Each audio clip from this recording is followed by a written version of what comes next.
Okay, we're gonna retry this one because I just realized I did the live and I didn't post it because it was totally upside down.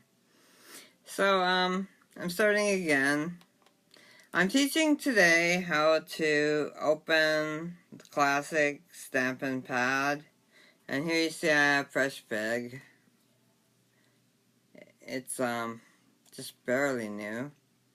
Anyway, this is one of those things that just stumped me. Like, when Stampin' Up,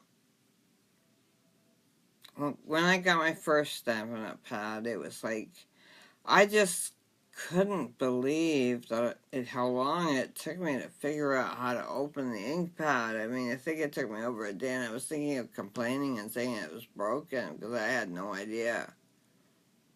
And I couldn't seem to understand the instructions, so I'm showing you to save you all that trouble.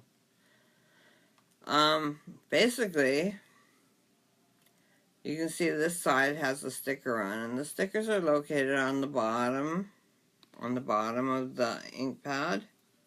And then the sticker goes right side up with notch and the lid on top, or what appears to be the lid. You'll soon see it's not.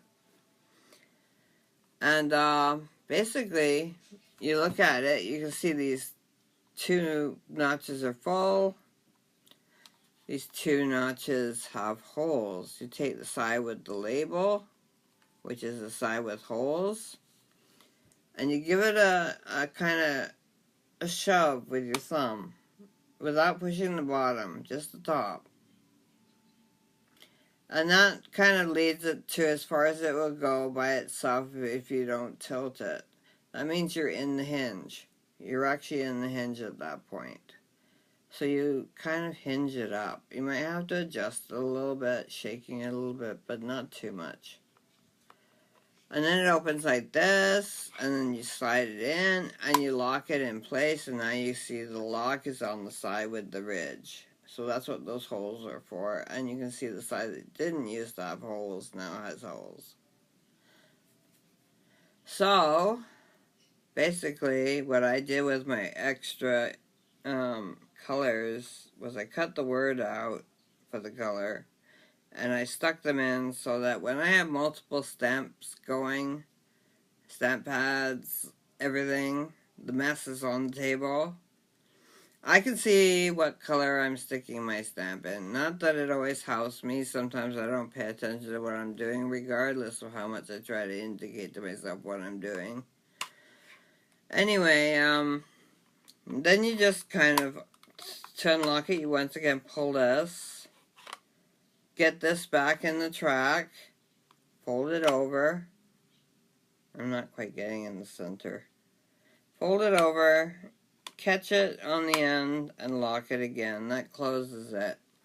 Now, the nifty thing about Stampin' Pads is that this is the top, but it's actually the bottom. So, storing it right side up actually means doing the classic storing the stamp pad upside down, which is what we want to do because we want to have the ink be pulled by gravity to the top of the ink pad.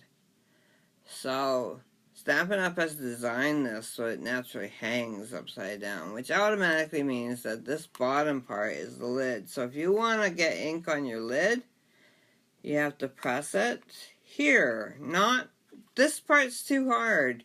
You'll never get this part down. You gotta press it here. And then you can open it the same way as I showed you, just loosen it, get it in the hinge. I'm doing it backwards to what I showed you before, but anyway, now you can see it in both directions. And see how that kind of locked in place? Well, we don't want to lock it in place. We want to show it that we in fact stamped off some ink onto the lid. And this is great for if you want to use blender pens or aqua painters. And I just stamped my fingernail. Isn't that wonderful? Anyway, yeah, just call me Inky. My clothes were I have paint on half my shirt, so I don't really care anymore how much ink I got on my clothes. Have a good day. Thanks for joining me, and I hope that was helpful for those of you that are just starting out. And thank you very much. Have a good day. Bye-bye.